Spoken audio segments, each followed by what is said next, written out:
जय जय श्री चैतन्य जय नित्यानंद, जय अद्वैत चंद्र जय गौर भक्त वृंदा।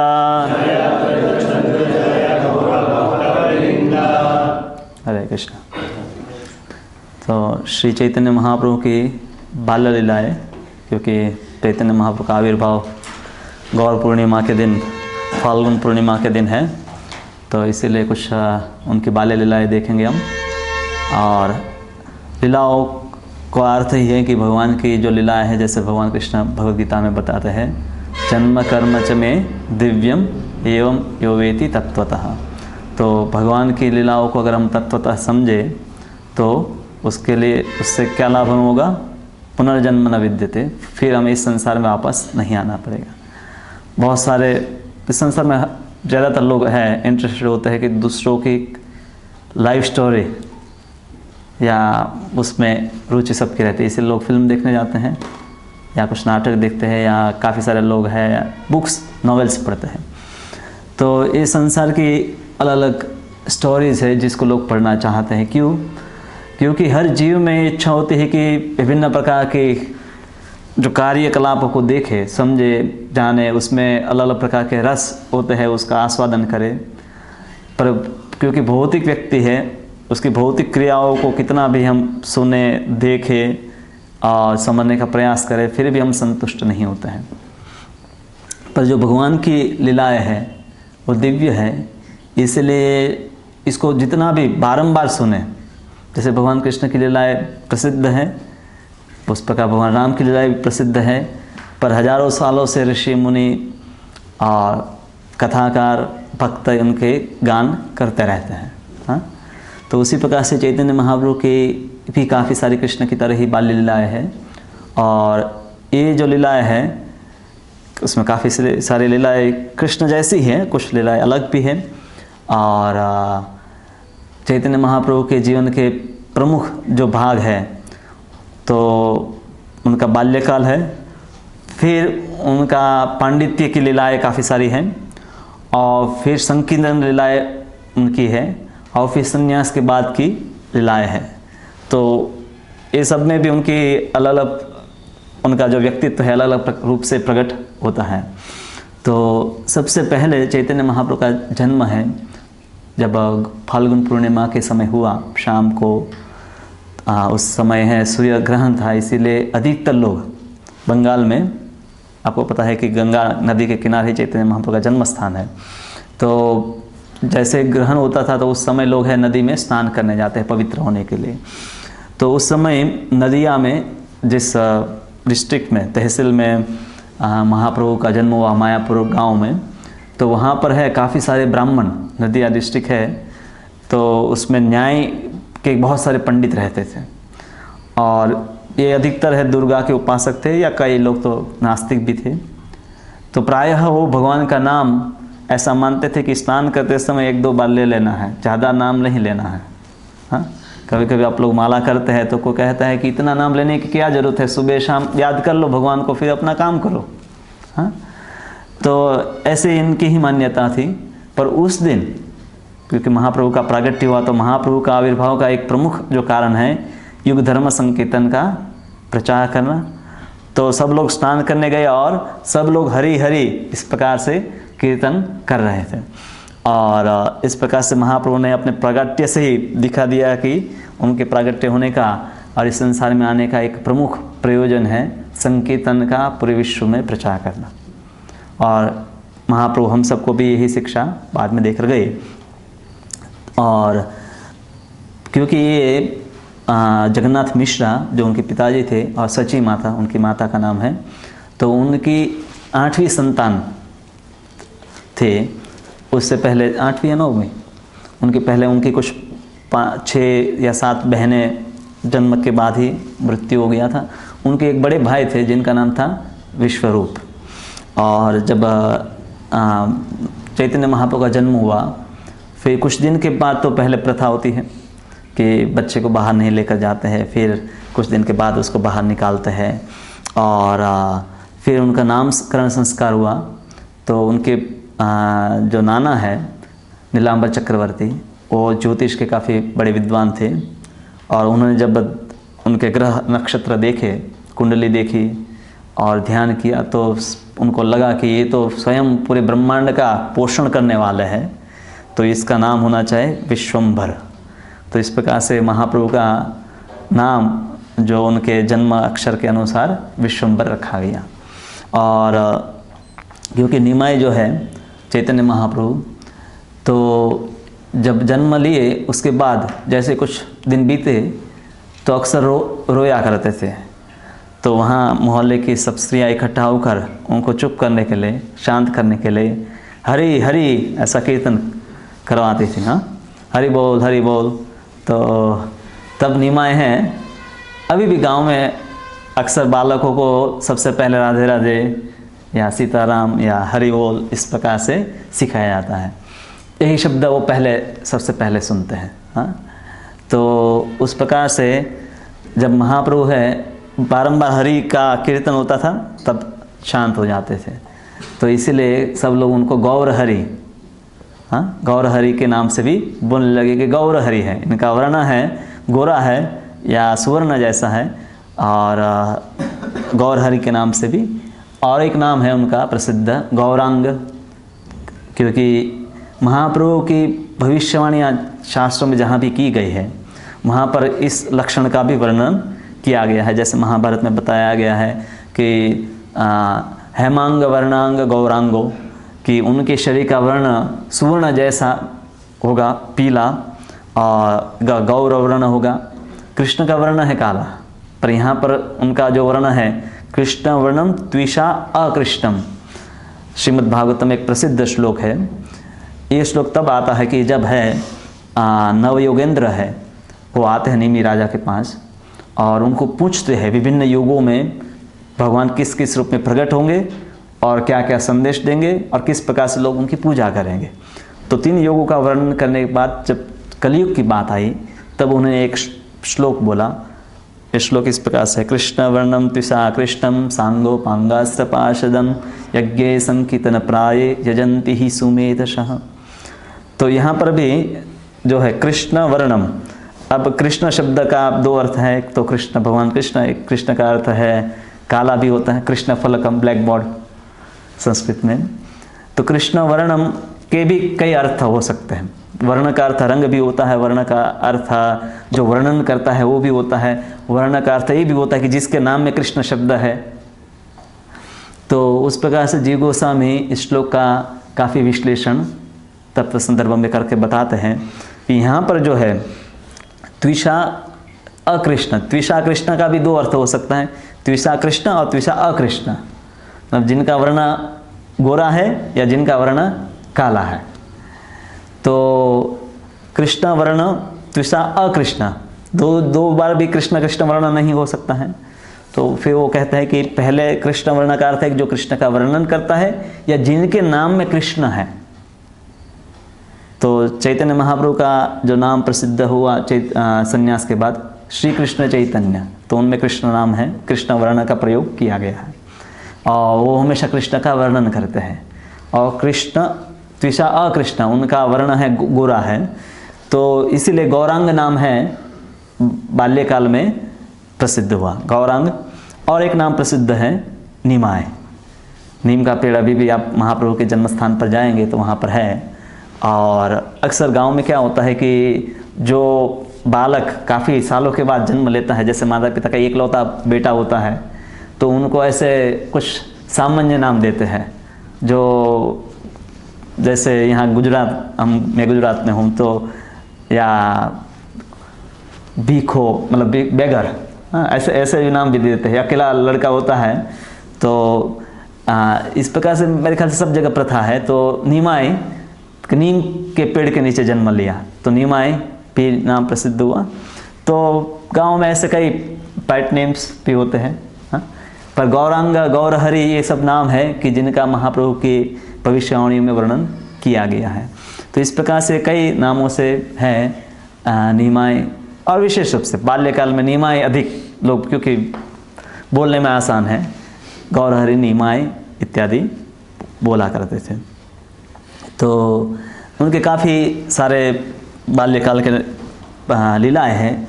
एक लीला ऐसी है कि जो कृष्ण के साथ भी होते हैं, कृष्ण की लीला में भी वही लीला है, और चैतन्य महाप्रभु निमाय के साथ भी ये लीला हुई, मतलब निमाय ने भी ये लीला किया।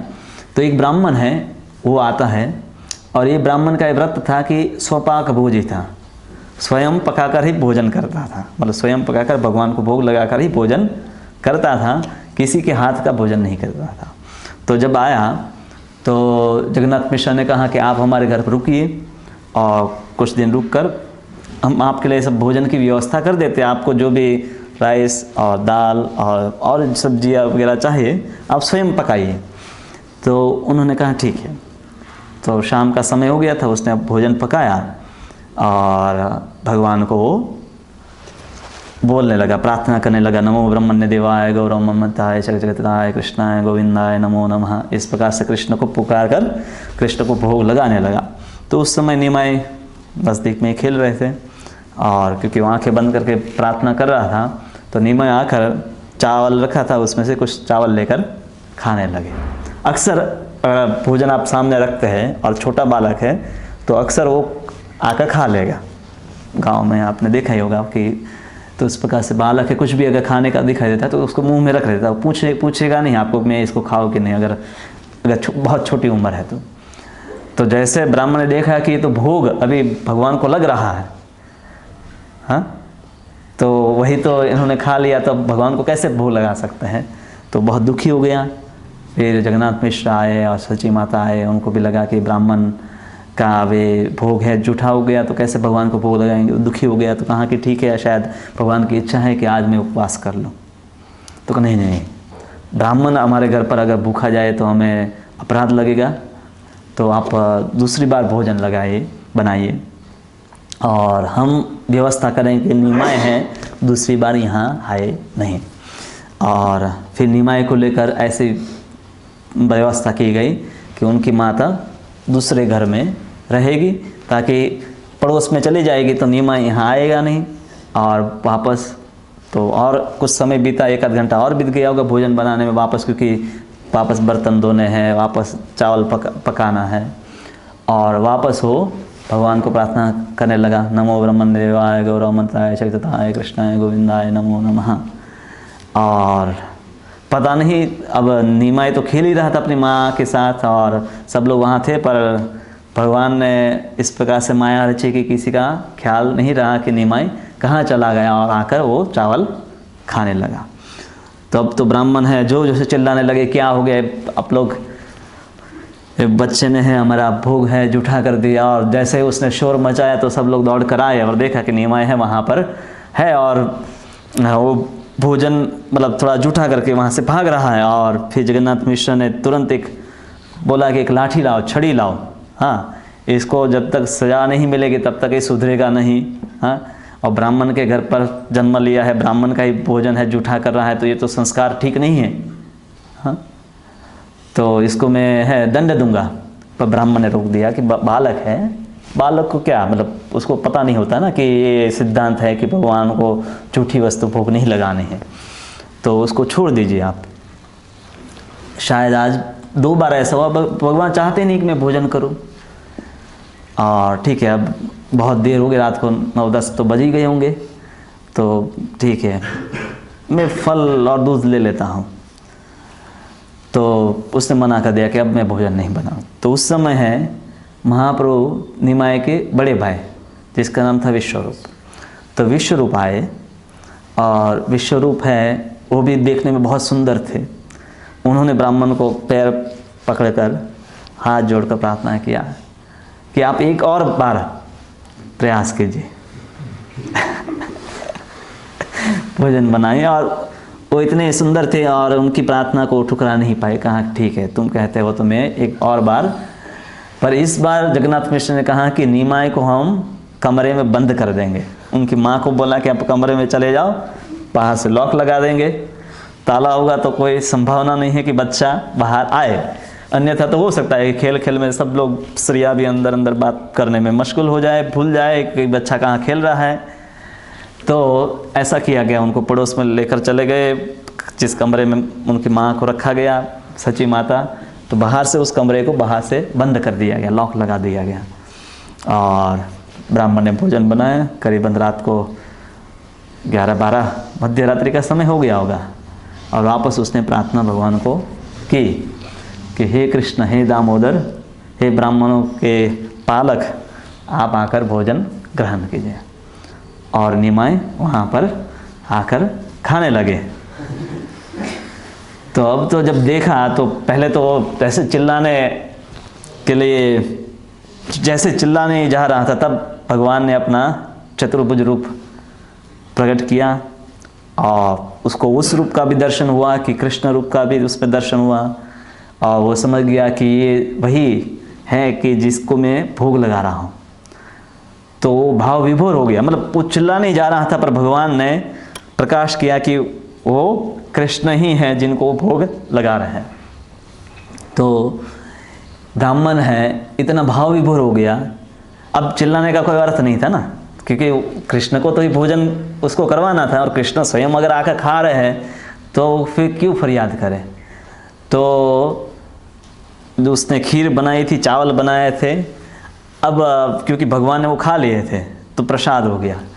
तो उस प्रसाद को खाने की जगह पर अपने ही शरीर पर लगाने लगा, रगड़ने लगा, क्योंकि कृष्ण ने जो भी खाया वो भी कृष्ण के समान हो गया।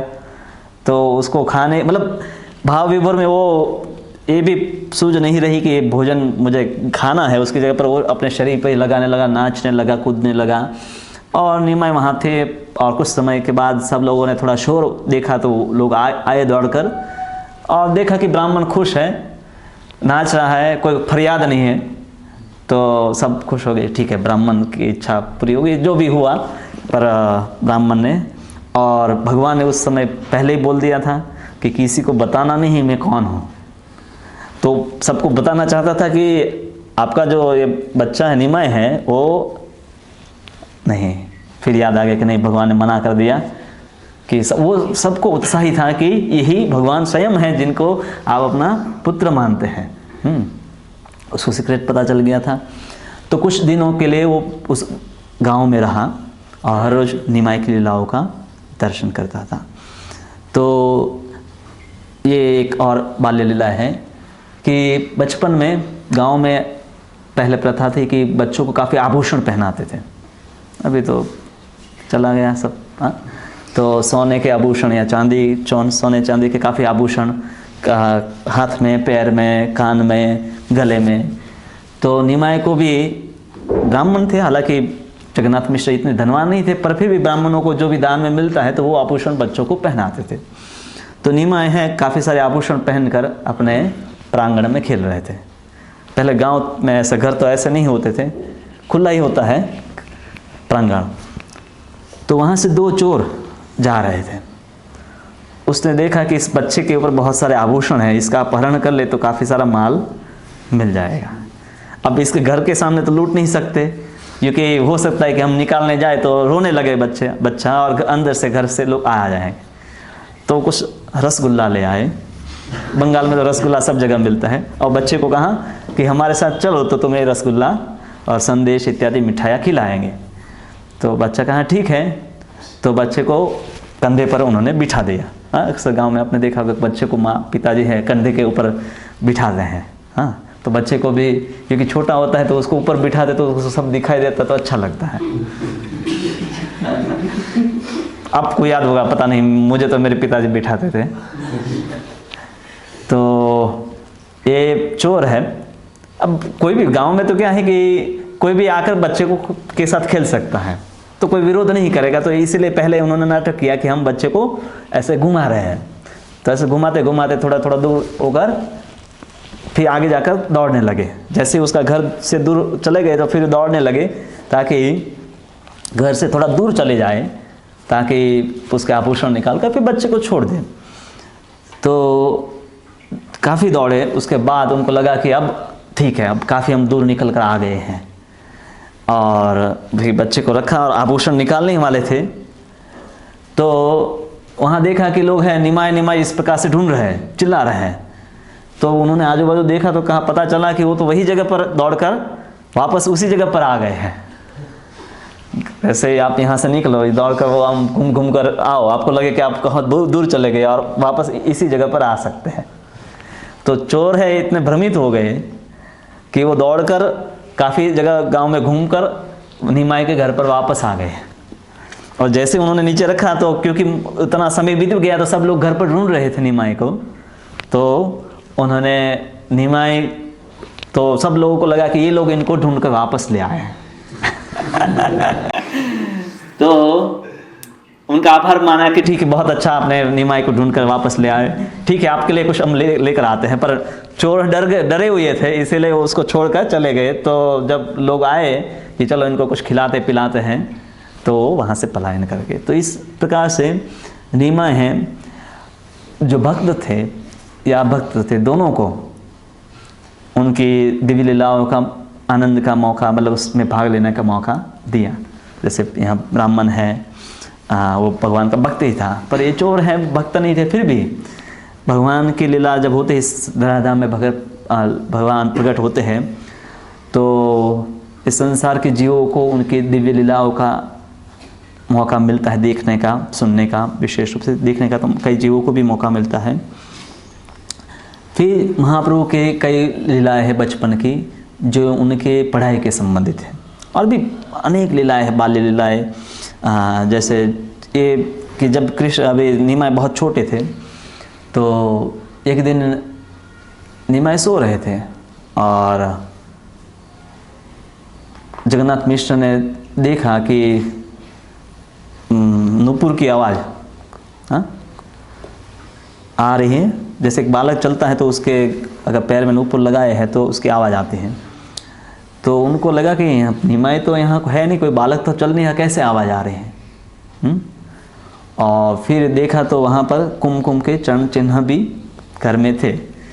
तो उनको लगा कि आज है शायद हमारे जो शालिग्राम है, दामोदर शिला है, तो वो स्वयं है हमारे घर में बालक बनकर चल रहे हैं।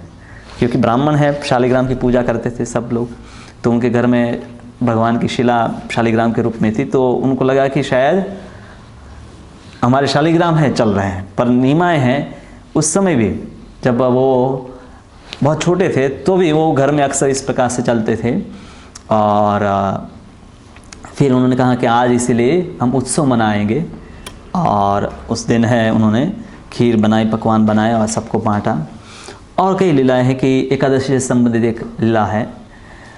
दो भक्त थे जिन्होंने एकादशी के दिन भगवान के लिए विशेष भोग बनाया था। एकादशी के दिन हम लोग हैं अनाज नहीं खाते, अन्न नहीं खाते, पर दो भक्त थे कि जिन्होंने दूसरे गांव में भगवान के लिए फिस्ट बनाए थे।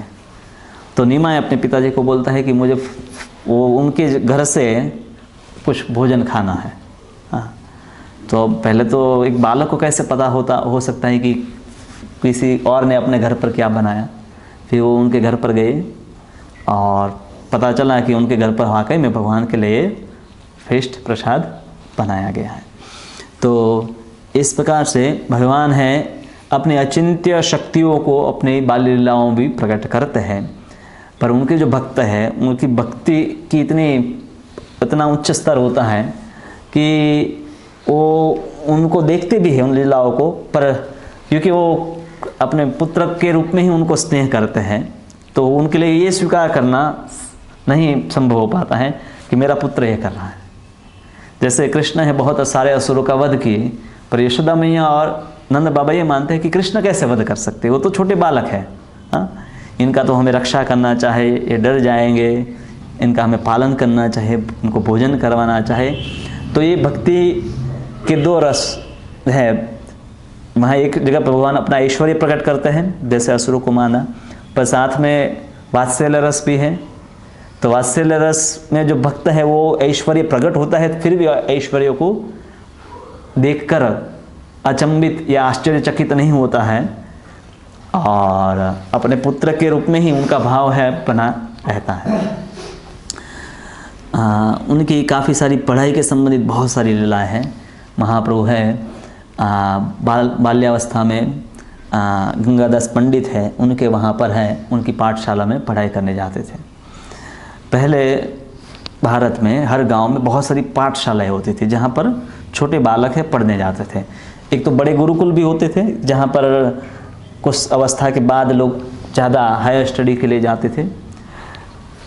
उससे पहले तो दूर मतलब गांव के बाहर, थोड़े से नज़दीक में, गांव के बाहर या नगर के बाहर गुरुकुल हुआ करते थे, और फिर गुरुकुल में बच्चे रहते थे और भिक्षा इत्यादि के लिए, भिक्षाटन के लिए गांव में या नगर में आते थे। भोजन गुरुकुल में नहीं बनता था, सब भिक्षा में जो मिलता था वही सब लोग भोजन करते थे। और दूसरी पाठशालाएँ हुआ करती थी। अब बालक एकदम छोटे हैं तो पाठशालाओं में भी पढ़ते थे। ये 500 साल पहले की बात है कि उस समय ऐसे गुरुकुल कम हुआ करते थे। ये हो सकता है तक्षशिला या नालंदा ऐसे बड़ी विश्वविद्यालय हुआ करते थे कि जहाँ पर दूर से भी लोग आकर पढ़ते थे, पर वो उसमें उम्र, बच्चों की उम्र ज़्यादा होगी। तो पाठशालाएँ में नज़दीक में ब्राह्मण होते थे, अपने घर पर बच्चों को 10-15 बच्चे आते थे, उनको पढ़ाते थे और फिर वो बच्चे अपने घर पर वापस चले जाते थे। तो गंगादास पंडित हैं जो सांदीपनि मुनि ही स्वयं हैं, तो उन्हीं की पाठशाला में निमाय पढ़ते थे और बहुत सारे बच्चे पढ़ते थे। और बच्चे जब पढ़ते हैं तो उनको आपस में एक दूसरे को कितना ज्ञान है उसकी काफ़ी स्पर्धाएं होती हैं। वो एक दूसरे को पूछते भी हैं, प्रश्न भी पूछते हैं कि तुम्हें कितना आता है, तुम्हारे टीचर ने कितना सिखाया, मुझे तुम्हारे से ज़्यादा आता है, तुम्हारे शिक्षक है हमारे शिक्षक से बेहतर, मेरा शिक्षक है तुम्हारे शिक्षक से बेहतर है, हमारे गुरुजी हैं तुम्हारे गुरुजी से ज़्यादा ज्ञानी हैं। हाँ,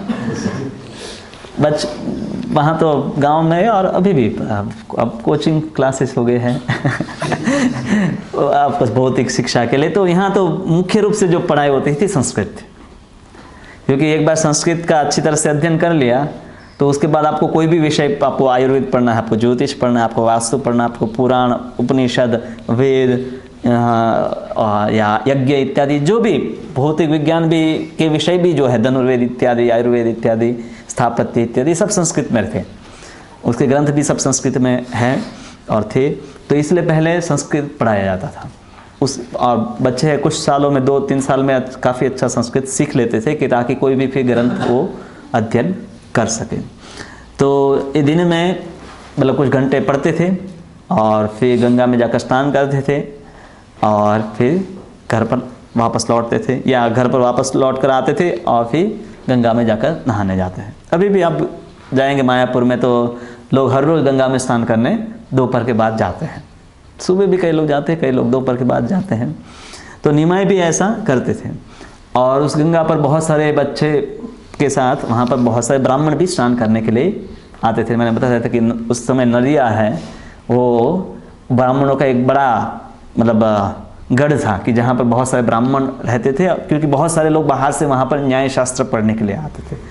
अभी क्या हो गया कि मायापुर छोटा गांव हो गया और सामने जो है नदिया वो बड़ा टाउन हो गया, पर पहले अधिकतर लोग इसी और इस साइड में ही रहते थे जहाँ मायापुर है। फिर नदी का प्रभाव बदला तो लोग हैं शिफ्ट हो गए उस साइड में, और फिर वापस प्रभाव बदला तो ये मायापुर वापस प्रकट हुआ। बीच में कुछ समय के लिए वो पानी में भी डूब गया था। तो वहाँ पर निमाय बहुत सारी शरारतें करते थे। जैसे ब्राह्मण हैं गायत्री करने के लिए नदी में उतरे हुए हैं तो डुबकी लगा कर जाते थे और उनका पैर खींच लेते थे। और जैसे मगरमच्छ, आप पानी में गए तो मगरमच्छ आएगा और घड़ियाल या क्रोकोडाइल तो आपका पैर खींचेगा, ऐसा हो सकता है। जैसे वो द्रोणाचार्य के साथ हुआ और अर्जुन ने उनको बचाया था। तो ब्राह्मण काफ़ी डर जाते थे कि कैसे कोई प्राणी आ गया, और वो गिर जाते थे। या उन्होंने वस्त्र रखे होते थे अपने, तो अलग अलग घाट हुआ था। कुछ घाट पर स्त्रियाँ स्नान करती थी, कुछ घाट पर ब्राह्मण मतलब पुरुष स्नान करते थे। तो बच्चे क्या करते थे, निमाय और उनके मित्र उनके वस्त्र है मिश्रित कर देते थे। स्त्रियों के वस्त्र है पुरुषों की साइड में, पुरुषों के वस्त्र स्त्रियों की साइड में। तो ये लोग जब बाहर निकलते थे धोती की जगह पर उनको साड़ी मिलती थी या कभी वहाँ पर गौरी व्रत के लिए लड़की आती थी, छोटी छोटी कन्याएं, बालिकाएं। आपको पता है कि बारिश के समय आते तब गौरी व्रत करते हैं, अच्छे पति को प्राप्त करने के लिए शिव की उपासना बालिकाएं करती हैं। तो वो अपने मतलब कुछ मिठाई, फल और पुष्प इत्यादि लेकर नदी किनारे आती थी, शिवलिंग बनाती थी, पूजा करती थी। पर निमाय उनको रोक देते थे रास्ते में कि कहाँ जा रहे हो, तो कहा कि शिव जी की पूजा करने के लिए, गौरी व्रत करने के लिए। कहा कि ये पूजा है सब मुझे अर्पण कर दो, मुझे अर्पण नहीं करोगे तो तुम्हें बूढ़ा सा पति मिलेगा जिनके और पहले से 4 पत्नियां होगी। उस समय बहुपत्नी तो भी था। और अगर मुझे अर्पण करोगे तो तुम्हें सुंदर सुशील नवयुवक पति मिलेगा। हाँ, तो लड़कियां कभी कभी तो डर जाती थी कि हो सकता है ब्राह्मण है, उसका शाप लग जाएगा, हमें तो उसको दे देते, पर कुछ नहीं देते थे। तो फिर निमाय उसको शाप दे देते, तो तुम बूढ़ा पति मिलेगा। हाँ, या उनको कहते थे कि तुम जिस शिव की पूजा कर रहे हो तो मैं ही हूँ, मुझे ही सब कुछ अर्पण कर दो। हाँ, तो सब लोग नहीं नहीं, अब ब्राह्मण है तो लोग डरते भी थे कि ब्राह्मणों का अपराध ना हो जाए। तो निमाई की ऐसी बहुत सारी शरारत के कारण कई ब्राह्मण है अब उनके घर पर फरियाद लेकर आने का विचार करते थे। तो एक दिन ब्राह्मणों ने विचार किया, उन्होंने ये शरारतें की। तो कुछ ब्राह्मण है, तो निमाई को पहले से पता चल गया कि आज ब्राह्मण लोग हैं मेरे घर पर फरियाद करने वाले के लिए जाएंगे। तो निमाई उस दिन स्नान न करके सीधा घर चले गए। हाँ, पाठशाला से सीधा घर पहुंच गए और अपने हाथ पर इंक लगा दी। पहले तो इंक वाली पेन से लिखते थे, तो शाही लगा दी और वही, और घर पर आकर पढ़ाई करने लगे। तो जब ब्राह्मण फरियाद करने आकर आपका बेटा आकर हम सबको परेशान करता है, देखा तो निमाय तो घर से बाहर निकला और कहा कि मैं तो अभी इसी पाठशाला से आ रहा हूँ, मैं तो यहाँ ही रहता हूँ, पढ़ाई करता हूँ। तो जगन्नाथ मिश्र समझ नहीं पाए कि क्या हो रहा है, एक और फरियाद कर रहे हैं, एक बच्चा अंदर है। तो इस प्रकार से कृष्ण जिस प्रकार से मक्खन चोरी करके सबको परेशान करते थे, और सब कई गोपियाँ कृष्ण को पकड़ कर आती थी फरियाद करने के लिए, कृष्ण को हाथ में लेकर आती थी। और जब नंद बाबा के घर पर पहुंचती थी तो कृष्ण की जगह पर उसका ही लड़का होता था। तो इसी प्रकार से यहाँ पर ब्राह्मण है कि जिनके साथ भगवान ने ऐसी बहुत सारे लीलाएं की। ये सभी लोग हैं कृष्ण लीला में भी हैं, जो भी कई लोग हैं यहाँ पर चैतन्य लीला में हो, कृष्ण लीला में भी है। निमाई की कुछ पढ़ाई के बाद उनके बड़े भाई जो है विश्वरूप है, श्रीवास ठाकुर के अद्वैत आचार्य के घर पर हर रोज सत्संग होता था, सब भक्त है। अभी चैतन्य महाप्रभु ने संकीर्तन प्रारंभ नहीं किया था, तो कुछ भक्त वहाँ पर थे मायापुर में, अद्वैत आचार्य, श्रीवास ठाकुर और गदाधर इत्यादि। कुछ जो भक्त थे वो अद्वैत आचार्य के घर पर हर रोज सत्संग के लिए इकट्ठे होते थे। तो विश्वरूप भी वहाँ पर जाया करता था। और कभी कभी निमाई अपने बड़े भाई को भोजन के लिए, समय हो गया भोजन के लिए, तो माँ बोलती थी अपने भाई को बुला कर ले आओ, तो वो उसको बुलाने जाते थे। तो सब ब्राह्मण वहाँ जो भी भक्त थे वो उनसे आकर्षित होते थे, और सबको ये मन में समझ में नहीं आता था कि इस बालक के प्रति हमारा क्यों विशेष प्रेम हृदय में जाग रहा है। हाँ, पर वो समझ नहीं पाते थे। तो विश्वरूप ने जब देखा कि इस संसार में सभी लोग हैं, भक्ति में कोई किसी को रुचि नहीं है, तो मैं क्यों इस संसार में सब उलझनों में पड़ूं, मैं संन्यास ले लेता। तो उन्होंने काफ़ी युवा अवस्था में संन्यास ले लिया। तो उससे उनके पिताजी को काफ़ी दुख हुआ, और उन्होंने ये निर्णय लिया कि अगर निमाई भी पढ़ाई करेगा तो वो भी संन्यास ले लेगा। क्योंकि पहले मुख्य रूप से पढ़ाई मतलब संस्कृत पढ़ते थे, फिर वेद, उपनिषद इत्यादि, भगवद गीता इत्यादि पढ़ेंगे, तो शास्त्र पढ़ेंगे तो वैराग्य आएगा, ज्ञान हो जाएगा। तो इसलिए शास्त्र नहीं पढ़ना चाहिए। भारत में भी जब शिक्षा, आधुनिक शिक्षा पद्धति आई तो उन्होंने शास्त्रों की पढ़ाई बंद कर दिया, क्योंकि भौतिकवाद को आगे बढ़ाना है तो शास्त्रों को बाजू में रखेंगे तभी भौतिकवाद आगे बढ़ेगा। अभी भी अगर सिलेबस में भगवद गीता आ जाएगी, अगर मूल रूप से पढ़ाया जाएगा, तो बहुत सारे लोग समझेंगे कि जीवन किस लिए है, किस लिए मनुष्य जीवन है। और एक तो जो काफ़ी सारे लोग ऑनेस्ट हो जाएंगे, प्रमाणित हो जाएंगे।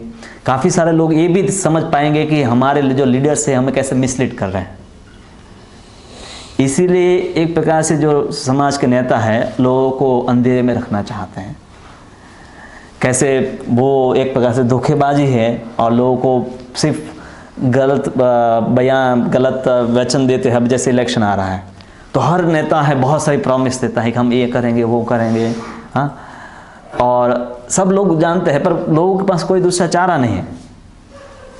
अब मान लीजिए आप एक पार्टी को वोट दो या दूसरी को दो या नोटा दबाओ, हाँ हाँ, नन ऑफ अबोव आप करेंगे तो भी कोई ना कोई तो चुना जाएगा।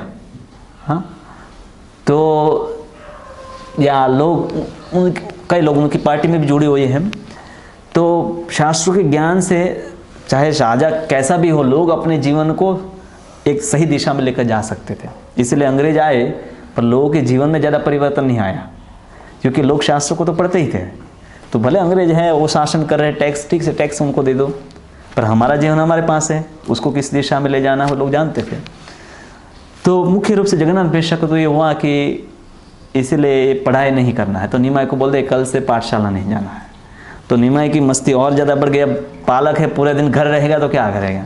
हाँ, तो कभी कभी अब तो टोली बना दी उन्होंने। हाँ, आजू बाजू घर में बच्चे किसी का सो रहे हो उसको जाकर चिमटा करके आ जाते थे, या किसी के घर में मलमूत्र त्याग करके आ जाते थे, या अगर उन्होंने घर में कुछ खाने का रखा हुआ है तो उसको चुरा कर उसको, अगर नहीं मिलता था जिनके घर में कुछ, तो उनके बर्तन तोड़ देते थे। उस समय बर्तन मतलब मिट्टी के बर्तन होते थे। तो उस प्रकार से बहुत सारी परेशानियाँ वो सबको परेशान करने लगे। और एक दिन निमाई जहाँ पर जो टूटे हुए फटे हुए टूटे फूटे मटके जो है फेंके जाते हैं, खाना जो रसोई के लिए प्रयोग होते हैं, काले हो जाते हैं मटके और फिर टूट जाते हैं तो उसको फेंक देते हैं। तो ऐसा ढेर बन जाता है, सब लोग एक ही जगह फेंकते हैं। तो उसके ऊपर जाकर खेलने लगे। तो सची माता का बोले कि तुम तो ब्राह्मण के पुत्र हो, गंदी जगह पर क्यों खेल रहे हो।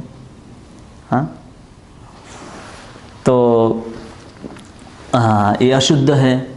हाँ, तो कहा कि मुझे कैसे पता चला कि ये शुद्ध है या अशुद्ध है, आप लोग मुझे पढ़ाई के लिए भेजते नहीं तो मुझे तो कोई ज्ञान नहीं होगा। तो उनकी माँ को लगा कि अगर ये पढ़ेगा नहीं तो पता नहीं, तो मूर्ख बन जाए, मूर्ख ही बना रहेगा। तो उन्होंने जाकर जगन्नाथ मिश्र को कहा कि हमें अपने बेटे को पढ़ाना चाहे। फिर अड़ोस पड़ोस वाले भी लोग आए, कहा कि हम तो चाहते हैं कि हमारा बेटा पढ़े, पर वो पढ़ना चाहता नहीं। आपका बेटा पढ़ना चाहता है तो आप उनको पढ़ने के लिए भेजते क्यों नहीं हैं। और ऐसा नहीं है जगन्नाथ मिश्र, आप भी बहुत बड़े विद्वान हैं, तो आपने कहाँ संन्यास ले लिया। ऐसा नहीं कि सब लोग शास्त्र पढ़ेंगे तो सब संन्यास लेते हैं। हाँ, कोई एक हो सकता है 1000 में से कोई एक व्यक्ति, पर अधिकतर तो ब्राह्मण भी, आप देखें नवद्वीप में भी अधिकतर ब्राह्मण सब गृहस्थ थे, तो सब विद्वान भी थे। तो शास्त्र है वो हमें विशेष रूप से अपनी जवाबदारी से भागने का नहीं सिखाते हैं, पर अपने जीवन को एक सही दिशा में ले जाने का मार्गदर्शन देते हैं। तो इसीलिए शास्त्र पढ़ने में कोई हानि नहीं है। हाँ, और फिर जगन्नाथ मिश्र हैं, उनको वापस से पाठशाला में प्रवेश के लिए अनुमति दे देते हैं। और क्योंकि उनके पुत्र का संन्यास हो गया तो वो हमेशा दुखी तो रहते ही थे, तो इसीलिए निमाई छोटे थे तभी जगन्नाथ मिश्र ने भी शरीर का त्याग किया और वो भगवत धाम में वापस भगवान की लीलाओं में चले गए। और फिर निमाई उनके पिताजी के देहांत के बाद थोड़े शरारत उन्होंने कम कर दिया, और वो एक धीरे धीरे कुछ 12 या 14 साल के हुए होंगे या उसी समय में, तो काफ़ी अच्छे एक पंडित के रूप में उनका नाम प्रसिद्ध हो गया। निमाई पंडित, इस नाम से वो नदिया में प्रसिद्ध युवक ही थे। पर और अक्सर वो सबके साथ वाद किया करते थे, सबको प्रश्न पूछते थे कि बताओ E = MC²। ये जस्ट में आधुनिक आपको जैसे आप लोग स्कूल में आपको वो नहीं है सब बताते थे। तो कोई कहेगा कि भाई बताओ कि तुम E = MC² होता है, फिर आप कहेंगे, आप कुछ बताएंगे, कहना नहीं ये गलत है, आइंस्टाइन भी गलत है, और वो कहेगा कि ऐसा नहीं होता है। तो आप अगर कोई स्कॉलर है तो आपको प्रूव कर देगा, डिसप्रूव कर देगा कि ये नहीं होता है। तो उसी प्रकार से निमाई उनको पूछते थे कि व्याकरण के कुछ बातें बताते थे कि इस बात को बताओ। हाँ, कि तो वो लोग बताते थे, कहा कि तुमने जो बताया वो सब गलत है। फिर वो अपना पक्ष रखते थे तो सब लोग कन्विंस हो जाते थे।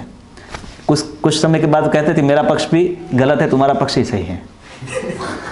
फिर वो वापस उसका एक्सप्लेनेशन देते थे।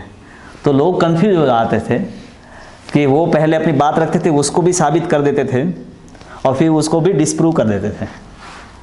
मतलब विद्वान का मतलब यही है कि गलत वस्तुओं को भी वो सही साबित कर देना और सही वस्तु को गलत साबित कर देना। तो इतने काफ़ी बड़े पंडित के रूप में प्रसिद्ध हुई। एक लीला है मेरे ख्याल से, लास्ट पास्ट टाइम हम लेते हैं कि और है समय 7:45। ओके। तो एक प्रसिद्ध बहुत बड़ी लीला है कि एक पंडित थे, दिग्विजय पंडित, तो केशव काश्मीरी। तो ये जो दिग्विजय पंडित है वो पूरे भारतवर्ष में प्रसिद्ध थे और कई जगह पर वो उन्होंने सब पंडितों से वाद किया था। उस समय ये प्रथा थी कि आप अगर पंडित हैं तो आपको अपना नाम कमाना है तो आपको दूसरे पंडितों को शास्त्रार्थ में परास्त करना पड़ेगा। और ये सब पंडित थे, बहुत मल्टी टैलेंटेड रहते थे, मतलब कई विषयों में उनका मतलब चाहे ज्योतिष ले लो या वेद ले लो, उपनिषद ले लो, न्याय ले लो, कई शास्त्रों में वो माहिर होते थे क्योंकि बचपन से यही ट्रेनिंग होते थे। तो उसने भारत में काफ़ी सारे पंडितों को हराया था और सबसे सर्टिफिकेट भी लिया था कि I was defeated by, okay हम इनसे हार गए हैं। तो ऐसे बहुत सारे पंडितों के सर्टिफिकेट वो लिख रहा था और उसको पता था कि ये जो नदियाँ है वहाँ न्याय के जो पंडित थे वो भारत भर में प्रसिद्ध है। वहाँ के न्याय के पंडित को मैं परास्त कर देता हूँ। न्याय मतलब तर्कशास्त्र, साइंस ऑफ लॉजिक, एक आधुनिक भी है और ट्रेडिशनल भी है। तो षड्दर्शन में एक है न्याय। तो इसलिए मैं वहाँ जाकर कोई पंडितों को हरा देता हूँ तो मेरा नाम वाकई में दिग्विजय हो जाएगा। तो वो वहाँ आया और यहाँ के जो ब्राह्मण हैं वो थोड़े डरे हुए थे कि अगर हम हार जाएंगे तो पूरा नदिया जो है उसका नाम मिट्टी में मिल जाएगा। लोग फिर हमारा लोग है लोगों को पता चल जाएगा कि भाई फर्स्ट क्लास नहीं है, सेकंड क्लास है, ये लोग हारे हुए हैं। तो क्या करें हम? तो ऐसा विचार करके कुछ लोगों ने सुझाव दिया कि हम ये निमाय पंडित को भेजते हैं उनके सामने। अगर निमाय उसके सामने हार जाता है, जीत जाता है मान लीजिए, तो हम कहेंगे कि जो एक हमारे गांव के एक लड़के ने आपको हरा दिया तो हम तो उनके गुरुजी तो और जीत जाएगा तो हम कहेंगे तो गांव का एक लड़का था, बालक था, उसको हरा दिया। और ये तो एक आध डिबेट होती है, ऐसा नहीं कि सबके साथ वो डिबेट करेगा। हाँ, एक को हरा कर वो तो आगे चला जाए कि भाई निमाय पंडित को हरा दिया था मैंने, सर्टिफिकेट उसको मिल जाएगा। तो ऐसा विचार करके मतलब सब विचार चल रहा था ब्राह्मणों के बीच में। और दिग्विजय पंडित है वो शाम को टहलने के लिए निकला अपने शिष्यों के साथ, क्योंकि जो भी ब्राह्मण होते थे उनके साथ बहुत सारे बालक युवक रहते थे जो उनसे सीखते थे। तो अक्सर गुरुजी के साथ शिष्य में से साथ में रहते थे, क्योंकि पढ़ाई हमेशा ऐसा नहीं थी वर्ग में होती थी, वो जब भी सब मौका आता था गुरुजी बताते रहते थे। और जैसे प्रभुपाद भी क्लास के अलावा भी बहुत सारी शिक्षाएं मॉर्निंग वॉक के दरमियान और वार्तालाप के दौरान दिए हैं। और ख़ास करके काफ़ी सारे प्रैक्टिकल गाइडलाइंस है प्रभुपाद की पत्रों के द्वारा और वार्तालाप के द्वारा है। तो दिग्विजय पंडित अपने शिष्यों के साथ घूमने के लिए निकला और निमाय पंडित भी अपने कुछ शिष्यों के साथ, मतलब उनके जो विद्यार्थी थे उनके साथ वहाँ टहल रहे थे। और गंगा के किनारे दोनों आमने सामने आ गए और इन लोगों ने भी बता दिया कि इनके विद्यार्थी ने बता दिया कि यही वो दिग्विजय पंडित हैं।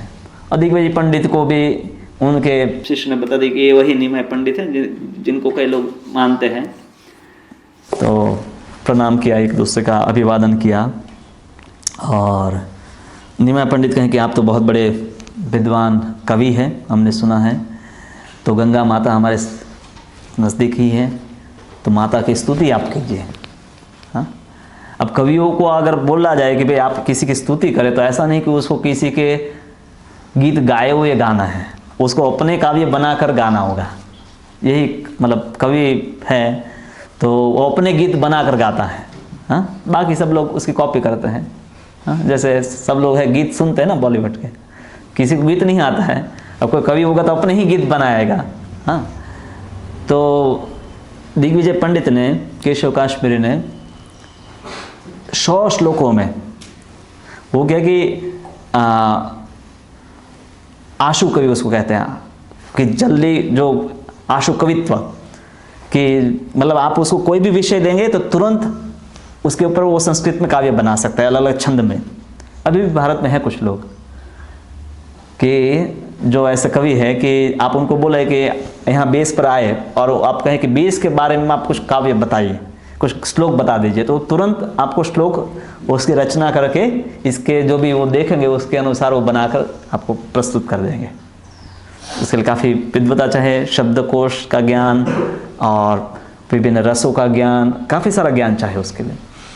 तो दिग्विजय पंडित है, उसने 100 श्लोकों में गंगा माता की स्तुति की, नहीं अपने बनाए हुए। तो सब जितने भी ब्राह्मण थे वो अचंभित हो गए वहाँ पर, जब जो भी शिष्य थे सब, क्या मतलब विद्वता है। तो निमाय पंडित ने भी कहा बहुत अच्छा, बहुत अच्छा, आपके श्लोकों में क्या क्या गुण है, ऐसा करके बताया भाई ये फलाने श्लोक में आपने ये गंगा माता को इस प्रकार से संबोधित किया, इस प्रकार के उनकी स्थिति की, इस प्रकार से उनकी महिमा की। तो निमाय ये जो दिग्विजय पंडित है उनको भी आश्चर्य हो रहा था कि निमाय पंडित ने, मैं तो 100 श्लोक बोल दिए पर उसने कैसे मेरे श्लोकों को याद रखकर उसमें क्या क्या मैंने बातें बताई वो भी बता रहा। तो वो आश्चर्यचकित थे। पहले तो उन्होंने गुण बताए कि ये गुण आपके, ऐसे अलंकार का प्रयोग किया गया है, ऐसे छंदों का प्रयोग किया गया है। तो भाषा में बहुत वैविध्यता, ऑर्नामेंट्स होते हैं अगर काव्यों में। तो फिर उन्होंने कहा कि कुछ कमियां भी हैं। हाँ, आपके एक प्रोफेसर, कॉलेज के सबसे हेड, उनके नीचे बहुत सारे लोग पीएचडी भी कर चुके हैं, वो आपको मैथ्स पढ़ा रहे हैं या जो भी आपके सब्जेक्ट पढ़ा रहे हैं, और पढ़ाने के बाद आप जाकर बोले कि टीचर आपने बहुत अच्छा पढ़ाया पर कुछ गलतियां भी की है। हाँ हाँ, पहले तो कहें कि तुम कौन हो मुझे सिखाने वाले हैं, हाँ तुम्हारी क्या हैसियत है, अभी तो तुम्हारी 2 एटिकेट ही आई है, हाँ और मुझे सिखा रहे हो। तो पंडित जो ज्ञानी है उनको बहुत अहंकार होता है, इसलिए ज्ञानियों को अगर आप जब तक उनकी स्तुति करेंगे ना तब तक वो खुश रहेंगे। पर जैसे आपने बोला कि कमी है, अब कोई वैज्ञानिक है या किसी को बोल दो ज्ञानियों को, जैसे बीच में हुआ था ना कि डार्विन की थियोरी के ऊपर भारत के मंत्री ने बताया था कि वो ठीक नहीं है। तो भारत के बहुत सारे वैज्ञानिक है, मतलब 1 हफ्ते तक तो उसके ऊपर फिर उन्होंने सेमिनार आयोजन किया, डार्विन वीक सेलिब्रेट किया कि नहीं हम लोग सही है। उसने एक स्टेटमेंट दिया, उसको फिर डिफीट करने के लिए उन लोगों ने पूरा आंदोलन शुरू कर दिया। तो अहंकारी, मतलब भक्ति युक्त ज्ञान नहीं है तो वो अहंकार पैदा करता है। हाँ, भक्ति में तो हम ज्ञान सेवा से प्राप्त करते हैं, इसलिए अहंकार नहीं है, नहीं होना चाहिए। तो दिग्विजय पंडित है वो, अब फिर निमाय पंडित बताए कि आपने एक श्लोक नंबर 47 या 50 ऐसा नंबर बताकर बताया कि ये नंबर के श्लोक में आपने ये गलतियाँ की हैं। उसमें से 2-3 गलतियाँ यहाँ भी वर्णन है। एक गलती का वर्णन कहते कि भवानी भर्तु आपने शब्द प्रयोग किया है। भवानी मतलब क्या होता है? भव की पत्नी, भव मतलब शिव, शिव की पत्नी जो है उसको भवानी कहते हैं, अपना जानते हैं भवानी शब्द। भर्तु मतलब पति, तो शिव जी की पत्नी के पति। तो ऐसा शब्द प्रयोग देखा था है कि उनके 2 पति हैं, शिव जी के पत्नी के पति। तो अगर एक स्त्री को 2 पति है तभी ऐसा शब्द प्रयोग ठीक रहेगा, अगर पति के पत्नी के पति तो ये ठीक नहीं है, क्योंकि उसमें उनके 2 पुरुष के साथ संबंध दिखाए हैं। तो इस प्रकार से ये भाषा की दृष्टि से दोष है। हाँ, फिर कुछ जगह पर उन्होंने पुनरावृत्ति भी बताई। सामान्य रूप से जैसे काव्यों में पुनरावृत्ति नहीं होनी चाहिए शब्दों की, जैसे कभी कभी भार देने के लिए होता है, जैसे हरे नाम हरे नाम हरे नाम ही केवलम, तो बारंबार वही बात बताई। पर सामान्य रूप से आप देखेंगे तो काव्यों में इस प्रकार से पुनरावृत्ति नहीं होती है, वही बात 2-3 बार नहीं बोली जाती, उसी शब्दों को रिपीट नहीं किया जाता। तो ऐसे कई दोषों को उन्होंने बताया। तो दिग्विजय पंडित के पास कुछ बोलने के लिए था नहीं। अब उसको वो जस्टिफाई भी नहीं कर सकते, मिस्टेक तो उनको भी दिखाई दे रही थी मिस्टेक है। तो चुपचाप कहा ठीक है, फिर भी आपका काव्य बहुत अच्छा है, कल मिलते हैं। तो निमाय पंडित अपने मित्रों के साथ, जो शिष्यों के साथ चले गए और ये जाकर भगवान रात को जाकर सरस्वती की आराधना की, प्रार्थना की कि ऐसा कैसे हो गया, आप हमेशा मेरे मुख पर, जीभ पर हमेशा बसती है और हमेशा प्रकट होती है। तो रात को उनको सपने में सरस्वती आया और कहा कि तुम आज बहुत भाग्यशाली हो, हाँ, मेरे जो स्वामी हैं, सरस्वती ने कहा कि कृष्ण है मेरे स्वामी हैं और आज तुम उनसे परास्त हुए हो, हाँ, तो तुम्हें खुश होना चाहिए। और इसीलिए मैं स्वामी के सामने कैसा अपना, जैसे कोई पत्नी है वो स्वामी अपने पति के सामने भी थोड़ा है उनका मान रखती है, तो उस प्रकार से मैंने उनका मान रखा और इसीलिए तुम्हारे जीवा पर मैं प्रकट नहीं हुई और इसीलिए तुमने गलतियाँ की। हाँ, विद्या है तो सरस्वती के कारण ही, कोई किसी के पास भी, हमारे पास अगर कोई टैलेंट भी है तो वो भगवान या जो देवता है, उनके सेवक हैं, उनकी कृपा से सब वस्तु लोग प्राप्त करते हैं। तो लोग भूल जाते हैं कि मेरे पास जो टैलेंट है, स्किल है, भगवान के कारण है, और फिर अपना शक्ति का प्रदर्शन करते हैं।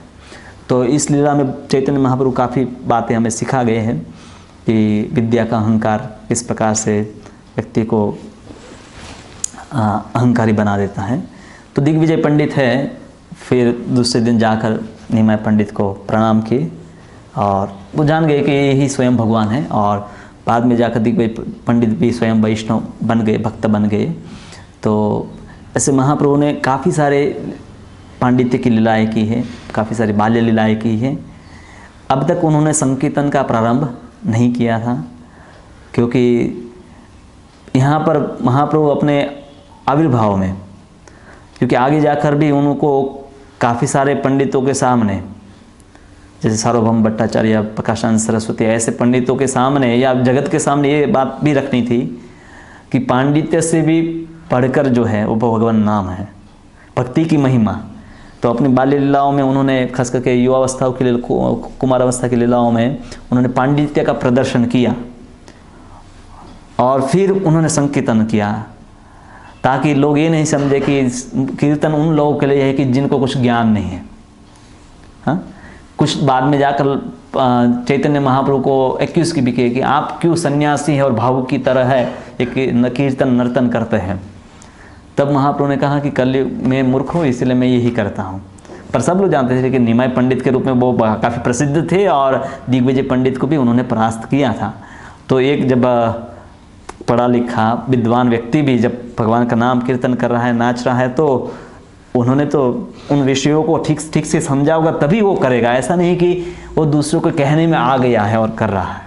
हाँ, तो इसीलिए श्रील प्रभुपाद भी अपने आंदोलन में विशेष करके विश्व के जो नेतृत्व करने वाले लोग हैं उनको प्रेरित किया और कई पढ़े लिखे युवक लोग उसमें जुड़े, ताकि लोग समझे, उसका महत्व समझें। और भारत देश में जो लोग की मान्यता थी कि जो वेस्ट, पाश्चात्य देशों से जो आता है, हाँ, anything coming from west is good and it is superior, first class है।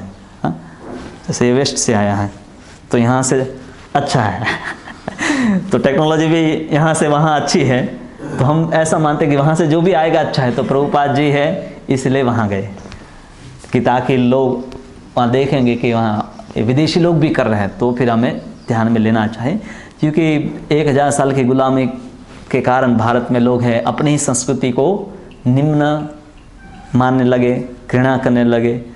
तिलक लगाना, कंठी पहना, धोती कुर्ता पहनना, रोटी सब्जी खाना, ये सब निम्न है। और आधुनिक जो है और जो विदेश में लोग कर रहे हैं वो सब फर्स्ट क्लास है, उसको जेंटलमैन गिना जाता है। हाँ, तो ये मान्यताओं को दूर करने के लिए काफ़ी कठिन कार्य है।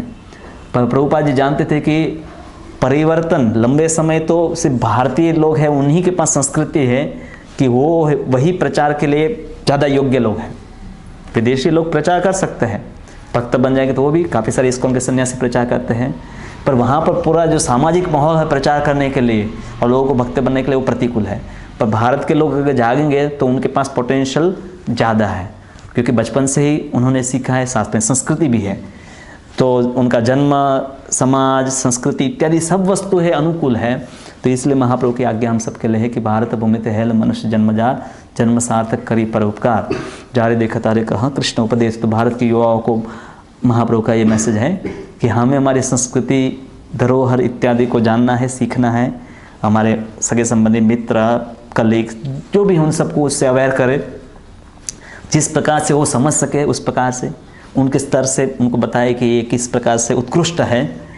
चाहे वो भौतिक विज्ञान शास्त्र में जो भी बताया है, आध्यात्मिक विज्ञान, सब प्रकार से सभी वस्तुएं उत्कृष्ट कक्षा की है, क्योंकि वो भगवान के द्वारा दिया गया ज्ञान है। तो इन बातों को पहले तो अवेयरनेस लाने लोगों में ज़रूरी है, फिर जाकर वो भक्ति का महत्व समझ पाएंगे, उसके बेनिफिट्स देखेंगे, उसको तो वो समझ पाते हैं। तो इसलिए हम देखें अभी भारत में भी काफ़ी सारे लोग पढ़े लिखे और सिटी में रहने वाले लोग भी, भले वो सिटी में है पर फिर भी महत्व समझ रहे हैं कि ऑर्गेनिक अच्छा है, वैदिक अच्छा है। कई लोग उसको एडप्ट कर रहे हैं, कई लोग अभी एटलीस्ट समझ रहे हैं कि ये ज़रूरी है हमारे लिए, हमारा वैदिक संस्कृति को बनाए रखना ज़रूरी है और वही फ़ायदेमंद हमारे भविष्य के लिए है। और कई लोग उसको ग्रेजुअली एडप्ट भी कर रहे हैं, इसका महत्व इस दिशा में लोग जा रहे हैं। अक्सर ऑफ कोर्स काफ़ी सारे लोग हैं उससे विपरीत दिशा में भी जा रहे हैं। तो हमारा पूरा जो प्रयोजन है प्रचार का, खासकर युवकों का प्रचार का, तो पहले उनको हमारे संस्कृति के विभिन्न अंगों से परिचित करें ताकि उसको अप्रिशिएट करेंगे। जब अप्रिशिएट करेंगे तो उसको एडप्ट भी करेंगे। एक बार जिस वस्तु की हम सराहना करते हैं तो उसको अपनाने में हमें देर नहीं लगती है, हाँ, तो वो फिर उसको बाकी सब अंगों को भी धीरे धीरे अपनाएंगे। हरे कृष्ण। श्री चैतन्य महाप्रभु की गौर प्रेमानंदे। हरे हरे।